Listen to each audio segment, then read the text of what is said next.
Leksjon 1. Reisetips for Europa. Jeg synes det er betryggende å høre fra deg, siden jeg planlegger å reise til Europa neste år. Noen anbefalinger? Ja visst. Europa er rikt på kultur og historie, du vil ha et vell av alternativer å velge mellom. Jeg er spesielt interessert i å oppleve lokale tradisjoner og kjøkken. Du må unne deg den lokale gatematen, den gir ofte en autentisk smak av hver kultur. Gatemat, sier du?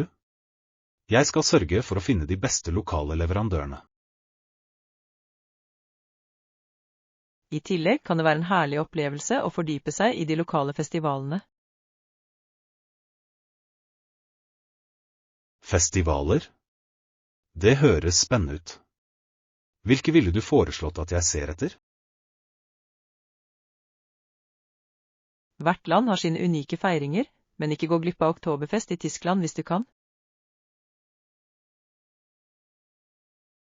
Oktoberfest? Det ville absolutt vært en opplevelse å huske. Leksjon 2. Spiseetikette. Du vil ikke si «hei» når du henvendte deg til noen, det finnes heller bordskikk å vurdere. Helt sant. Riktig etikette kan forbedre spiseopplevelsen betraktelig.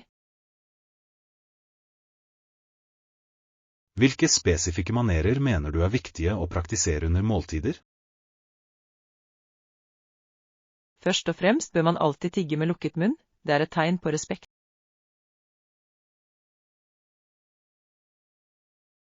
Det er en grunnleggende regel. Hva med bruk av kjøkkenutstyr? Bruken av redskaper avhenger av kjøkkenet, men generelt bør man håndtere det med ynde. Elegant håndtering, ja. Jeg har observert at mange overser disse detaljene. Ja, virkelig.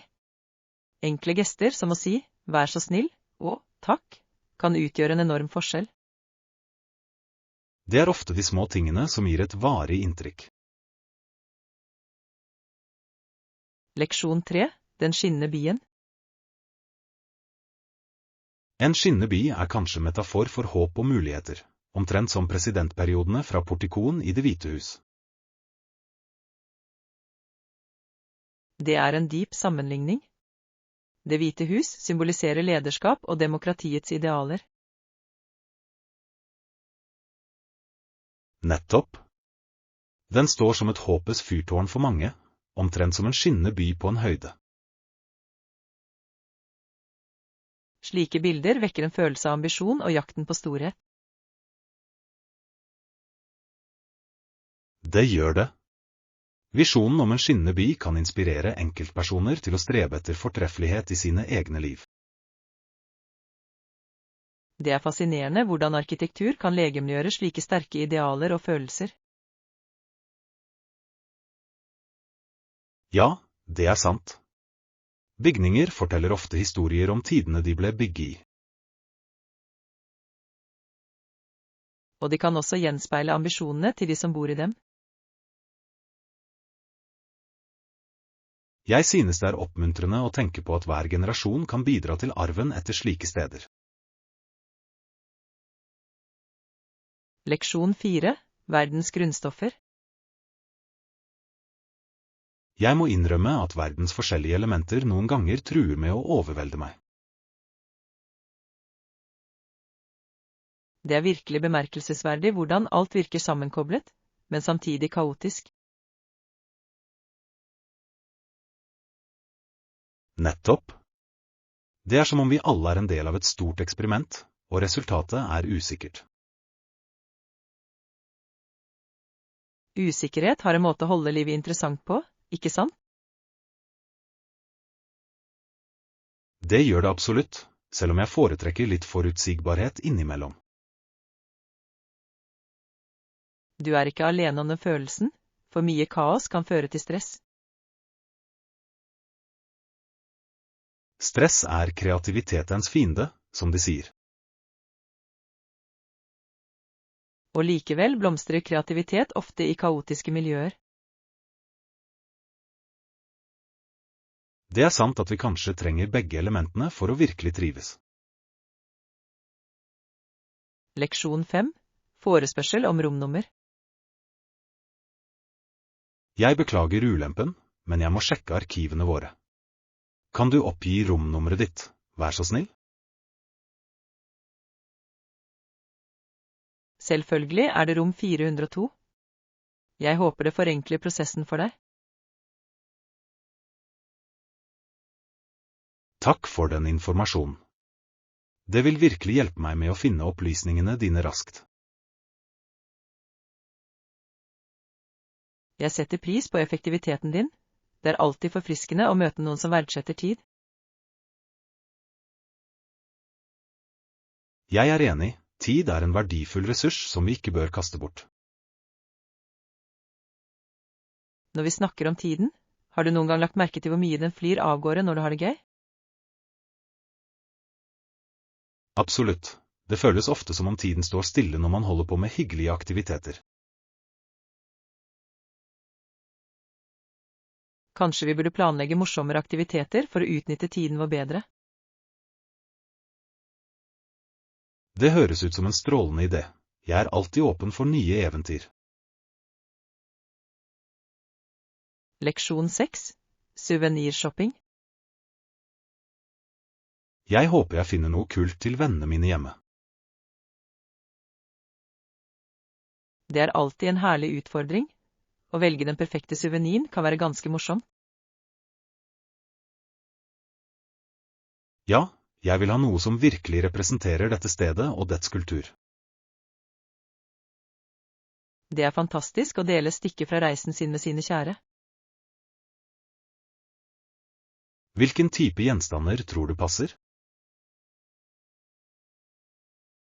Kanskje noe håndlaget, siden det bærer en unik historie bak seg. Det er en strålende idé. Håndlagde ting gjenspeiler ofte hjertet i et lokalsamfunn. Nettopp, og de støtter også lokale håndverkere, noe som er en bonus. Jeg ville føle meg bra om jeg kunne bidra til lokaløkonomien mens jeg handler. Leksjon 7. Fremtidige diskusjoner. Det er absolutt verdt å utforske alle de nevnte flotte stedene. La oss diskutere det videre i morgen. Jeg er enig, det finnes mange spennende muligheter å vurdere. Jeg tror at planlegging på forhånd vil gjøre at vi får mest mulig ut av opplevelsene våre. Absolutt, og det vil hjelpe oss med å koordinere timeplanene våre effektivt. Kanskje vi kan lage en liste over steder vi ønsker å besøke? Det er en utmerket idé. En liste vil sørge for at du ikke går glipp av noe. Jeg skal ta med meg notatboken min. Jeg synes det hjelper meg å huske skrive ting ned. Jeg tar med meg favorittpennene mine. En fargerik liste er alltid mer tiltalende. Hvordan skal vi prioritere reisemålene våre? Leksjon 8. Dedikasjon til livet. Livet i denne verden er virkelig bemerkelsesverdig. La oss vie oss til det. Det er sannelig mye å sette pris på å verne om i livene våre. Jeg Det er viktig å reflekterer ta et ofte over øyeblikk til å skjønnheten stoppe som opp og omgir oss. anerkjenne den skjønnheten. Skal vi ta et øyeblikk til å be en bønn for landet vårt og for våre kjære? Det høres ut som en meningsfull gest, det kan absolutt ikke skade. I tider med usikkerhet kan håp og positivitet løfte humøret vårt. Absolutt, og det å dele disse følelsene kan styrke båndene våre. Det er en påminnelse om at vi alle er i dette sammen, og navigerer gjennom livets utfordringer. Leksjon 9. Matvarebetegnelse. Jeg har avsatt spesifikke områder for ulike typer mat på arrangementet. Det er en fantastisk tilnærming. Det bidrar til å skape en mer organisert opplevelse. Jeg tror at når mat kategoriseres, forsterker det gleden ved måltidet. Absolutt, og det forhindrer kaoset med å blande smaker som ikke utfyller hverandre. Nettopp. Det gjør det også enkelt for gjestene å finne det de foretrekker. Har du vurdert å merke hver seksjon for tydelighetens skyld? Det er et strålende forslag. Tydelige etiketter vil garantert hjelpe alle. Jeg kan hjelpe med merkingen hvis du ønsker det. Det ville jeg satt stor pris på. Samarbeid gir alltid bedre resultater. Leksjon 10. Kulinariske eventyr. Kjærlighet, med sine rike smaker, har alltid inspirert mine kulinariske eventyr. Det er en herlig følelse. Mat har en måte å koble oss til følelsene våre på. Jeg har alltid hatt lyst til å prøve moussaka. Det virker som en rett full av historie. Du har rett, moussaka er en klassiker, og den varierer fra region til region. Jeg tror at å prøve forskjellige varianter vil være en kulinarisk reise i seg selv. Absolutt. Hver bit forteller en historie om sin opprinnelse. Jeg skal sette meg som mål å lage moussaka til neste sammenkomst. Det er en utmerket idé. Vennene dine vil garantert sette pris på innsatsen. Jeg håper de får like mye glede av opplevelsen som jeg forventer. Leksjon 11. Datooppsummering. Jai. Hei, hvordan var daten din i går kveld?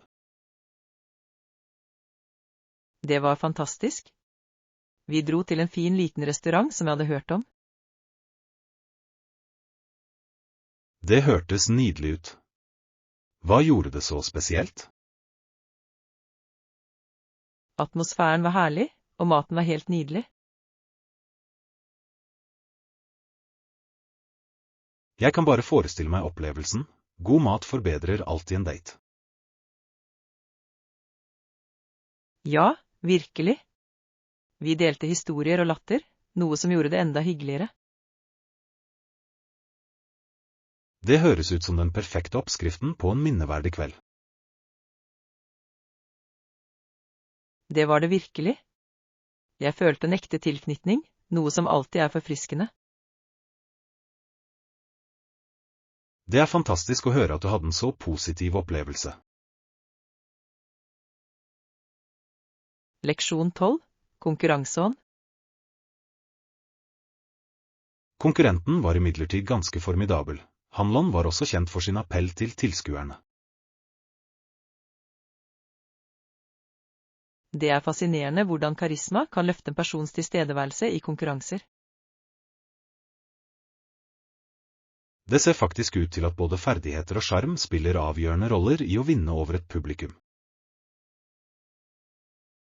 Jeg tror at å kommunisere med tilskuerne kan være like viktig som selve konkurransen. Absolutt. Det skaper en forbindelse som kan forbedre helhetsopplevelsen. Jeg tror det er derfor noen idrettsutøvere blir legender, de vinner hjerter så vel som titler. Nettopp. Kombinasjonen av talent og personlighet er sterk. Har du noen gang tenkt på hvordan du skal engasjere et publikum? Jeg tror jeg ville dele historier og humor for å gjøre opplevelsen hyggelig. Leksjon 13. Verdifulle minner. De er alt vi har noen ganger for å knytte oss til svunne dager. Jeg husker de gode tidene. Nostalgi har en måte å varme hjertene våre på, ikke sant? Det gjør det absolutt.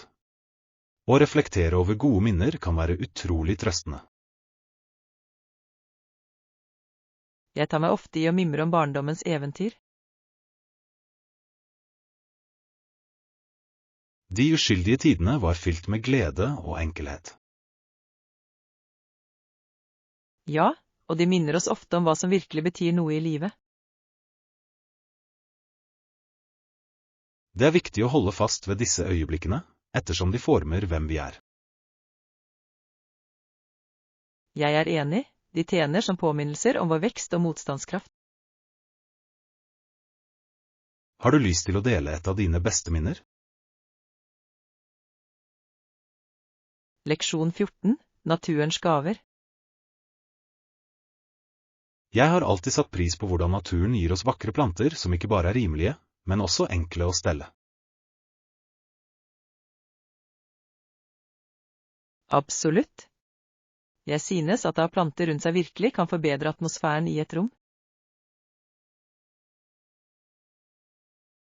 Har du noen favorittbutikker for å kjøpe slike planter? Ja, jeg besøker ofte et lokalt planteskole som spesialiserer seg på en rekke inneplanter.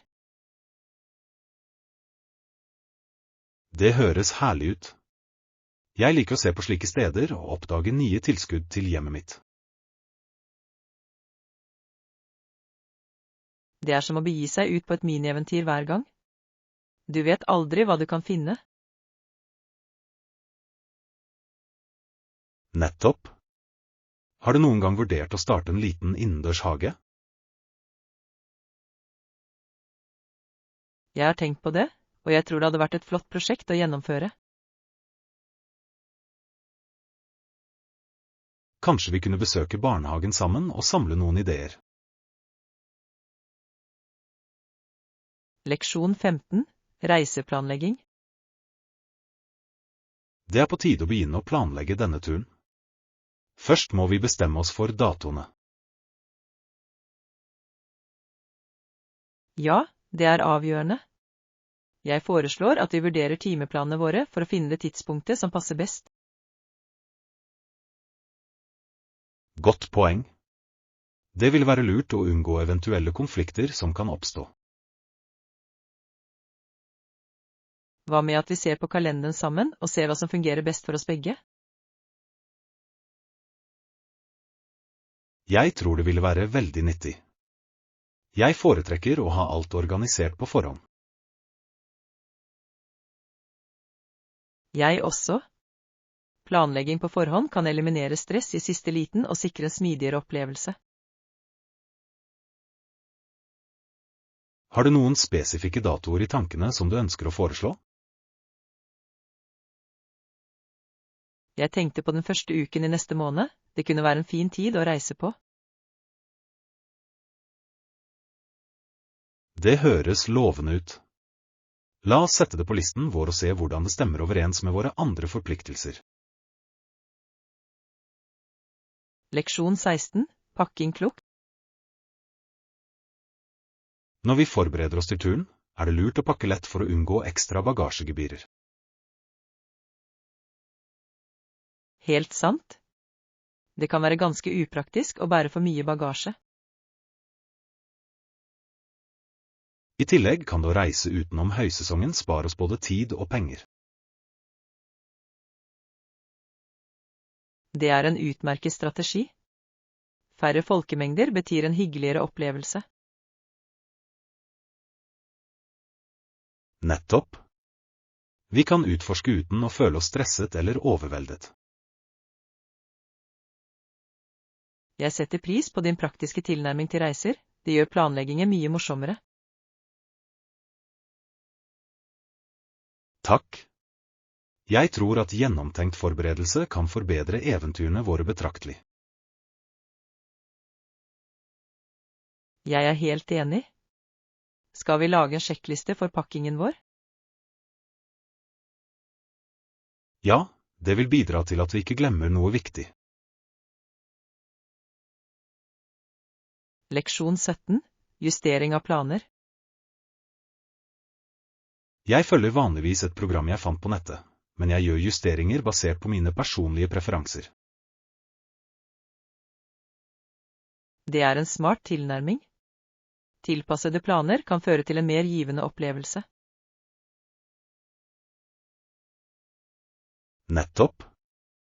Det lar meg innlemme det som fungerer best for meg, samtidig som jeg drar nytte av en strukturert plan. Har du funnet noen spesifikke programmer du liker spesielt godt? Ja, jeg har oppdaget noen som fokuserer på balanse og fleksibilitet, noe jeg synes er veldig tiltalende. Det høres fantastisk ut. Å skreddersy et program som passer din livsstil kan utgjøre hele forskjellen. Jeg er enig. Det er viktig å lage en plan som er bærekraftig og hyggelig. Har du lyst til å dele favorittprogrammet ditt med meg? Ja visst. Jeg vil gjerne dele tips og triks som har fungert for meg. Leksjon 18. Historiske utfordringer. For å komme seg gjennom indianerstammer, Badlands og andre problemer, hadde en pelshandler ved navn Jesse Chisholm et skikkelig eventyr. Ja, reisen hans må ha vært fylt med utfordringer og fascinerende møter.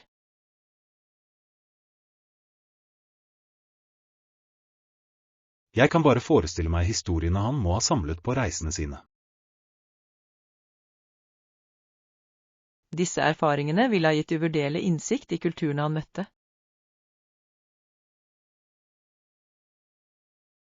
Ja, å navigere gjennom forskjellige territorier ville kreve ikke bare mot, men også stor diplomati. Det er bemerkelsesverdig hvordan historiske personer formet veiene vi følger i dag. Absolutt. Å lære om reisene deres kan inspirere oss til våre egne eventyr. Jeg skulle gjerne lest mer om Jesse Chisholm og hans erfaringer. La oss finne en bok eller dokumentar som dekker livet hans. Jeg tror det ville være ganske opplysende. Leksjon 19. Kommunikasjonssuksess. Heldigvis opplevde jeg ingen kommunikasjonsproblemer under reisen. Det er fantastisk. Tidlig kommunikasjon kan avgjøre om en reise avgjør eller ikke. Ja, helt klart. Hvordan fant du det lokale kjøkkenet mens du var der? Jeg ble positivt overrasket. Smakene var livlige og virkelig representative for kulturen. Det høres herlig ut. Har du prøvd noen unike retter som skilte seg ut? Ja, det var en lokal spesialitet som jeg aldri hadde opplevd før, og den er helt nydelig.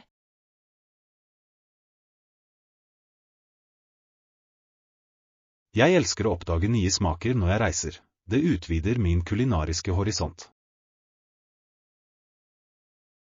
Nettopp.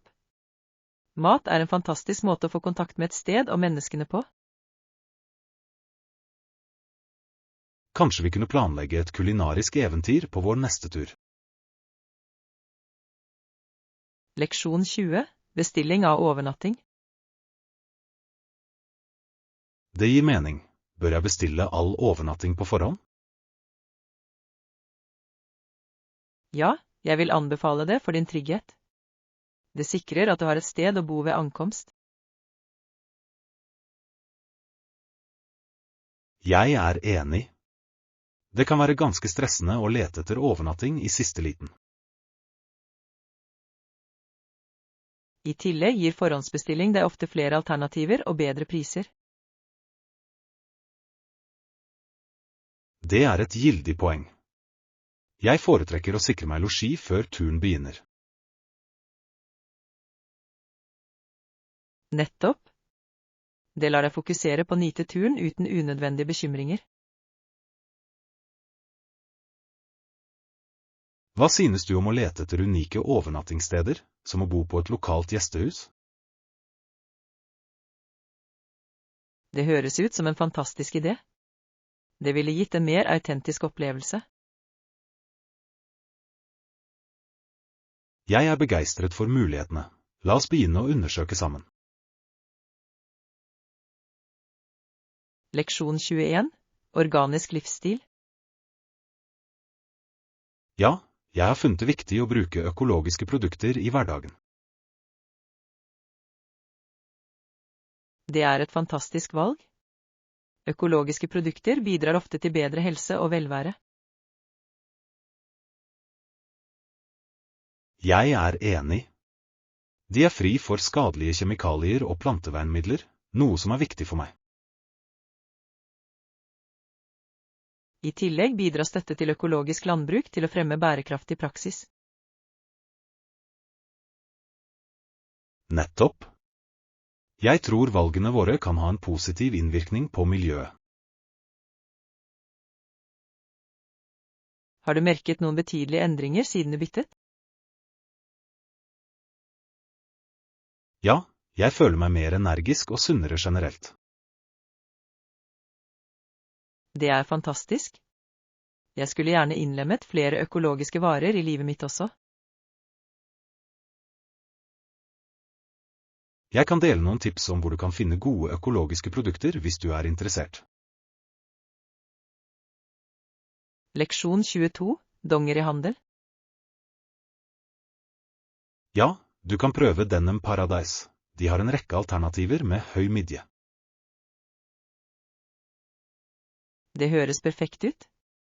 Jeg har lett etter stilige jeans med høy midje. De tilbyr et stort utvalg, og kvaliteten er også utmerket. Det setter jeg pris på. Å finne kvalitetsklær er alltid en prioritet for meg. Du finner sannsynligvis noe som passer din stil og passer perfekt. Jeg gleder meg til å sjekke det ut. Har de forskjellige vasker tilgjengelig? Ja, det gjør de. Du vil ha mange alternativer å velge mellom.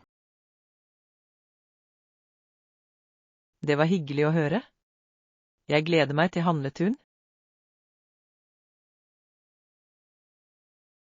Jeg gleder meg på dine vegne, du kommer garantert til å finne noe fantastisk. Leksjon 23. Morgenrutiner. Jeg hadde det på samme måte før. Morgenene var en konstant kamp for meg. Seriøst? Hva har endret seg for deg? Jeg begynte å stille alarmen 15 minutter tidligere, og det gjorde en enorm forskjell. Det er en strålende idé. Den gir akkurat nok tid til å samle tankene mine. Nettopp. De få ekstra minuttene kan hjelpe deg med å starte dagen på en positiv tone. Jeg kan kanskje bare prøve det. Hvordan bruker du de ekstra 15 minuttene? Jeg pleier å tilbringe dem med å nippe til kaffe mens jeg nyter en stillestund. Det høres deilig ut. En fredelig start kan sette tonen for hele dagen. Det gjør det virkelig. I tillegg slipper jeg morgenrushet. Leksjon 24. Kontroll før bruk. Jeg må dra til klinikken snart for å sjekke blodtrykket mitt. Det høres viktig ut. De vil sørge for at du er klar til operasjon. Ja, jeg vil forsikre meg om at alt er i orden før prosedyren. Det er alltid bedre å være godt forberedt, spesielt for noe så viktig som en operasjon. Absolutt. Jeg har prøvd å holde meg rolig og fokusert. Det er en flott tilnærming. Å være positiv kan virkelig bidra til å lindre angst. Takk. Jeg setter pris på støtten din. Har du noen gang måttet gå gjennom noe lignende? Ja, jeg hadde en mindre operasjon for noen år siden. Kontrollene før operasjon var ganske grundige. Jeg kan tenke meg det. Jeg føler meg mer beroliget når jeg vet at de tar slike forholdsregler. Leksjon 25. Undervisning i belønninger. Jeg har ikke mange elever, ikke så mange som jeg hadde før. Det kan være utfordrende, men det høres ut som det fortsatt synes er veldig givende. Ja, absolutt. De få studentene jeg har nå er dedikerte og ivrige etter å lære. Det er fantastisk. Kvalitet teller ofte mer enn kvantitet. Nettopp. Jeg liker å bygge meningsfulle forbindelser med dem. Disse forbindelsene kan utgjøre en betydelig forskjell i læringsopplevelsen. Jeg streber etter å gjøre hver time engasjerende, selv om klassestørrelsen min er liten. Det er en prisverdig tilnærming. Hvordan klarer du å holde timene interessante? Jeg legger inn ulike aktiviteter og diskusjoner for å holde dem engasjerte og begeistret. Leksjon 26. Handlebeslutninger. Jeg er ikke sikker på hvor jeg skal handle de nye klærne mine. Jeg forstår det, jeg har ikke vært i noen butikk ennå heller. Kanskje vi kan utforske noen alternativer sammen? Det høres ut som en plan. Det er alltid morsommere å handle med noen. Absolutt. I tillegg kan vi gi hverandre råd om hva som ser best ut. Jeg elsker den ideen. Har du noen spesifikke stiler i tankene? Jeg ser etter noe avslappet, men likevel stilig til hverdagsbruk. Perfekt. Jeg tror vi finner mange flotte alternativer. La oss gjøre det til en dag og se hva vi finner ut. Leksjon 27. Jobbsøk. I det siste har jeg vært på jakt etter en ny jobb. Så spennende. Jeg håper du finner noe som passer deg. Takk. Hva med deg? Ser du også etter nye muligheter? Ja, jeg vurderer også en forandring. Det virker som det rette tidspunktet for oss begge. Det gjør det absolutt. Hva slags jobb håper du å finne? Jeg ser etter noe som samsvarer med mine ferdigheter og lidenskaper. Det er en klok tilnærming. Det er viktig å kose seg med det du gjør. Absolutt. Jeg tror at lidenskap kan føre til stor suksess. La oss holde hverandre motiverte gjennom jobbsøkingen. Leksjon 28. Harriets reise. Dette ga liv for nyankomne, og Harriet foretok omtrent 11 reiser fra Canada. Det er bemerkelsesverdig. Det må ha vært en reise for henne. Ja, hun spilte en viktig rolle i å hjelpe mange mennesker med å finne trygghet. Det er inspirerende å se slike handlinger av mot og vennlighet gjennom historien. Nettopp. Folk som henne gjorde virkelig en forskjell i andres liv. Jeg lurer på hvilke utfordringer hun møtte på turene sine. Jeg kan bare forestille meg vanskelighetene, men besluttsomheten hennes må ha vært urokkelig. Ja, det er sant. Historier som hennes minner oss om kraften i medfølelse og motstandskraft. Det er viktig å huske å hedre de som har banet vei for andre. Leksjon 29, eplekjøp. Jeg tar 4 røde epler, takk. Ja visst. Varselen. Det blir $2. Takk. Disse ser deilige og ferske ut. Det er de absolutt. Jeg liker alltid et godt eple. Har du en favorittepletype? Jeg foretrekker Fuji-epler, de er søte og sprø. Godt valg. Jeg liker Granny Smith for den sirlige smaken. De er også supre til baking. Ja, en allsidig frukt som kan nytes på mange måter.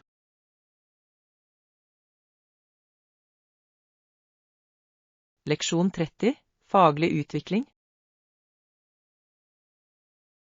Absolutt. Jeg vil også spørre om muligheter for faglig utvikling under intervjuet. Det er et smart trekk. Det viser at du er forpliktet til vekst. Ja, jeg tror på å kontinuerlig forbedre ferdighetene og kunnskapen min. Arbeidsgivere setter pris på kandidater som er proaktive i sin egen utvikling. Nettopp. Det viser sterk arbeidsmoral og dedikasjon. Har du tenkt på noen spesifikke områder du ønsker å utvikle videre? Jeg er spesielt interessert i å forbedre mine lederegenskaper. Det er en verdifull ressurs i ethvert yrke. Jeg ønsker deg lykke til med dine spørsmål. Takk. Jeg setter pris på støtten og oppmuntringen din.